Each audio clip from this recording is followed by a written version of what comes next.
Hello, and welcome to Careering with Convery. On today's session, I'm going to be talking about mentorship. I'm going to be looking at mentorship from the mentee, the mentor, and the relationship itself, and really taking a look at all the various pieces of the mentorship relationship that make it a recipe for success. So let's just start with defining who can be a mentor. A mentor can be a coach. A mentor can be someone that's older than you that has some lived experiences. A mentor can be a school teacher at your school or perhaps a professor at your university or college. A mentor can also be someone who's a coworker and someone that you see every day in the office. A mentor can also be a family friend, but most importantly, a mentor can be you. So what does a mentorship relationship look like? Well, it comes in various shapes and sizes. It can be formal, but it can also be informal. And so let's discuss the four different types of mentorship. So we'll go for the first one, which is one-to-one mentorship. This is typically the traditional mentorship where there's a mentor and a mentee, and the mentee is there to learn specifically from the mentor, who usually might be of a different generation or of a different age group, and also maybe more advanced in their skill sets or experience. So this is usually a typical mentor to mentee relationship. The next one is a group mentorship where you have a mentor and you have a group of mentees. And in this case, everyone's engaged and everyone's sharing back and forth. So there's a learning knowledge that is gained, not just from the mentor to the mentee, but also to the mentees to the mentees and also back to the mentors, right? So think of more of a group setting for that opportunity to take place. The next one is the one I love the most, which is reverse mentorship, something I do all the time with students. I love to understand what Gen Z and Alpha are going through and thinking and what their lived experiences have been and how did they grow up in their generation. And so this is really where the mentor, or sorry, the mentee becomes a mentor to the mentee. And in this case, it's a reverse mentorship and really something that I really think is important for people to do because you actually understand a little bit more of a situation and lived experiences from others. Peer-to-peer mentorship is the one we're going to focus on today. So this is truly someone that is mentoring each other at the same level. Let's say the same age group, same maybe kind of place in their life. Maybe they're both students. Maybe they're both new to career. Maybe they're whatever. So basically, it's that peer-to-peer relationship, but there's a mentor and mentee involved in that relationship. And that's what we're going to talk about now from a mentor and a mentee perspective. So how does that recipe for success work? Well, again, there's a mentor, there's a mentee, and there's a relationship. So let's talk about the mentor. The mentor first has to have a desire to develop and help others, a desire, really loves to do this, willing to go that extra mile and help others develop and learn along the way. The second thing they need to know is they have to have the availability and the availability. So let me say that clearly again, the ability and the availability to commit to real-time energy to mentoring the relationship. What I mean by this is you may have all the ability in the world to do this, but your calendar, your schedule, and things just aren't available. So if you're going to sign up for a mentor, make sure you are committed to being available and being available to that conversation and making yourself there for that individual who you will be developing and helping along the way. You also have to have current relevant knowledge, expertise, or skills. And again, this could be, as an example, let's pick someone who is in a mentoring program at a school who is a second or third year student who's mentoring a first year student.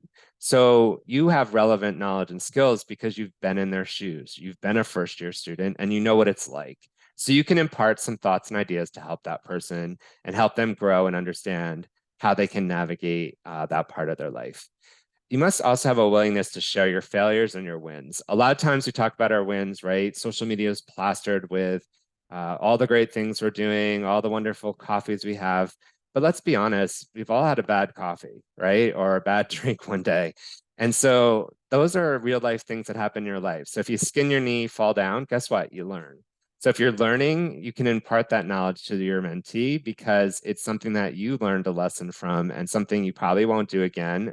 Or if you do, you'll learn to figure that out and go from there. So be vulnerable and be okay to talk about how I did it right and how I did it wrong stories. The next thing I would say is a growth mindset with a learning attitude. We all want to be lifetime learners. There's always something you can gain from a conversation, and I learn something every day. So take that growth mindset and figure out a way that you can impart knowledge and have that learning attitude.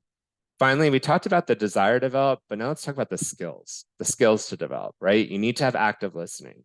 You need to be able to ask powerful and open-ended questions. You need to have the ability to self-reflect, provide feedback, and be able to, again, tell those stories. So you might think this is a tall order and you might not be ready for it, but really being a mentor is also a learning experience. So maybe you have a few of these skills or you've tried it before, or you're really good at active listening, but you could be better at self-reflection. Well, this is an opportunity for you to focus on that and build your skills as a mentor as well. So let's talk about mentee. Mentee needs to be committed to expanding their capabilities and really focusing on achieving their results. They need to be clear about their goals, what their needs are, and what do they expect and what do they want out of this relationship and this mentorship. Not to be shy about that, but to share it up front so that each of you are both understanding how this relationship is going to work. They also need to be willing to ask for help. A mentee needs to be open to show that vulnerability and open also to exploring different paths and different perspectives from someone else, giving them that advice. They must also be able to seek and accept feedback, even the constructive kind, and most importantly, take action, right? It's great to hear, this is something I would do and this is how I did it. But if you don't try it, then you haven't really taken action upon it. The next thing is to be responsible and personally accountable, right? You are in this relationship, and so you need to show up. You need to show up with the energy, you need to show up with all the things we talked about above, and you need to be there and be present. The next thing I would say is also, again, back to this commitment of time and availability, is to be ready, willing, and able to meet on a regular basis. So this also falls into the category that a mentee needs to embrace. So that mentorship relationship is really something that requires management and nurturing. So if you think about that houseplant that didn't quite make it through the winter, or the fact that you got a dog during COVID and now your parents are taking care of it, you need to take the time to invest and nurture this relationship. It's not something you can pass off to someone else. Both of you have to be involved, and it requires both parties to be actively attending and caring to its feeding. The best practices are the things I want to share with you now. So design that alliance. How's it going to work? How are you going to discuss? What's the structure? Both parties need to have a shared understanding of the relationship process. Again, contact. I don't know. Are you going to text? Are you going to call? Are you going to email? How are you going to get in touch for your discussions? And what is the response time you expecting? 24 hours, 48 hours? How much time are you allowing each other to get back to each other when it relates to your mentoring relationship? Also meetings, where are you going to meet? In virtually, in person, I don't know, coffee shops, where is it going to happen? So where are you going to meet?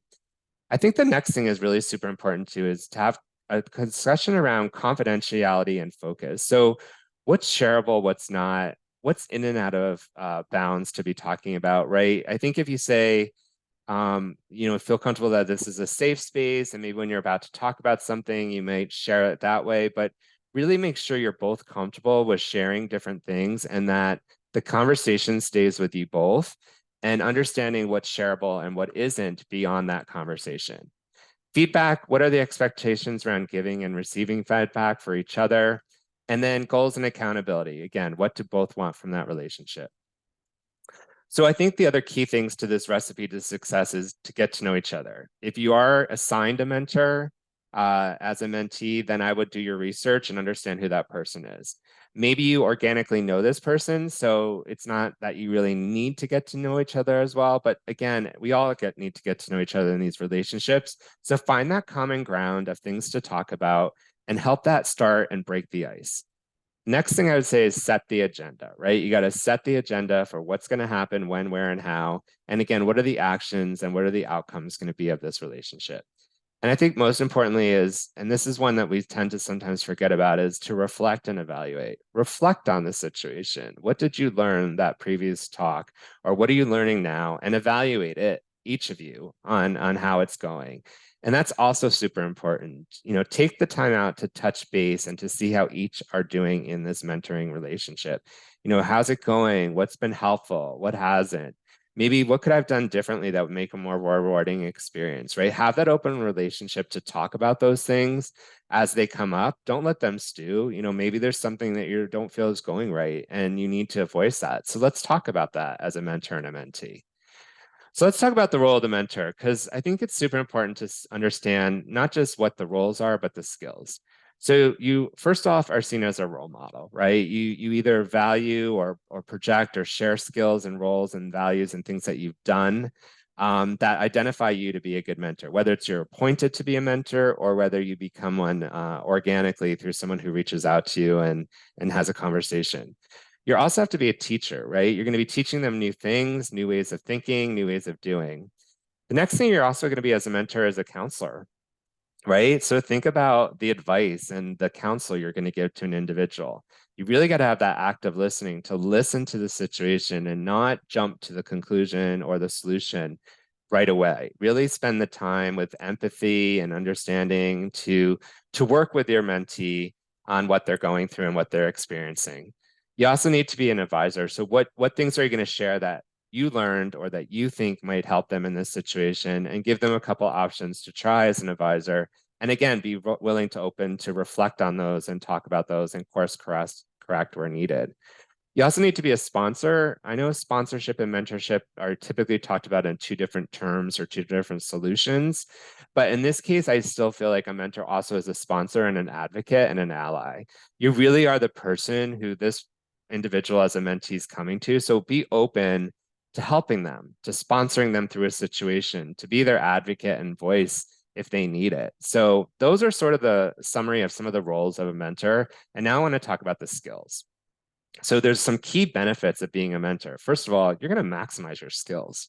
You are going to learn new things that you thought you didn't need to learn or already knew.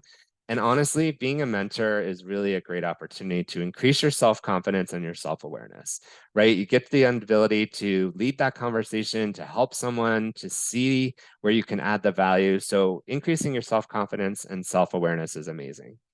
The next thing I want to say is leadership. And what do I mean by leadership? You are gaining leadership skills by being a mentor. If you are a student, a person at work, anywhere, if you're a mentor, you're developing leadership skills, right? The ability to have empathy, the ability to communicate, the ability to understand, the ability to lead. All these things are things that are going to make you a better person, not just in the professional world, but in life. You also are going to have the key benefit of focusing on empathy. And what is empathy? And understanding someone else's situation truly and trying to understand where they're coming from. So you'll develop empathy skills. You'll also have the ability to motivate and support others. Think about that. If you're planning on being a manager or a leader someday down the line, or you already are, sometimes we struggle with motivating and supporting others. Well, by being a mentor, you're actually learning how to do that better, right? And then you can take that to your management position and develop your team that way and help and support and motivate them. I already said communications, but this is both interpersonal as well as communications within your own mentoring relationship as well. So you're going to develop interpersonal skills, and you're really going to learn the art of communicating maybe in a slightly different way and what works with different individuals as mentees. You're going to learn the art, and I really do think it's an art of delivering feedback. It's tough sometimes to give people constructive feedback or to share something. It's always good to talk and easy to talk about the good things, but the art of delivering feedback is really something that is a benefit of being a mentor. I talked about active listening quite a bit, but let's talk about adaptability, the ability to figure out and adapt to situations and be able to provide that advice is another skill you're going to develop. And lastly, but not least, you're also going to develop a great amount of skills and some key benefits in relationship building. What really makes this world go around is the people in it. And by building healthy and relationships that matter, really is going to be the value of this mentorship. So what I want to do now is maybe talk a little bit about my own experience as a mentor and a mentee. I've been both. And I can honestly say that my life has been more fulfilled by being a mentor and also by being a mentee. I still continue to play both these roles. I have mentors that I have worked with in my life that are still present years and years later. I meet new mentees every day just by the nature of my engagement with students and my caring to want to help them develop. But I can honestly say my skills as an individual and my experiences have been more fulfilling by being in both of those positions. So what I really want to talk about as the last kind of takeaway for today's session is mentorship can be something that happens because there's a reason, right? There's a reason that you're meeting. Let's say you are in a mentoring program and you're assigned a mentee. That's the reason you're meeting.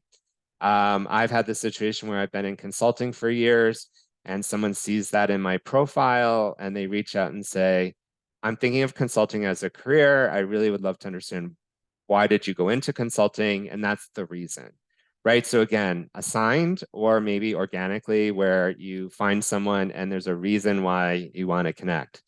The second thing that I always talk about is a season.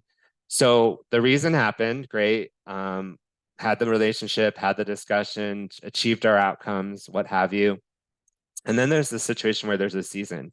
And a season is really the fact that it's a bit more than that. So let's use the consulting experience. So I've met a student or someone who's early in career. They want to switch careers. They want to start a career in consulting. And now they want to talk a little bit more about overall the skills, what type of consulting, other things, go a little deeper with me because there was an organic agreement and relationship that was developed. And now we want to go a little bit longer and have that conversation. And then finally, there's a lifetime, right? So organically, you just match, you just enjoy each other's company, you continue to talk. And so that's where you create that lifetime experience. So again, a reason, a season, and a lifetime. I hope you took some great lessons from today's discussion. Continue to listen in to Careering with Convery, and until next time, stay well. Thank you.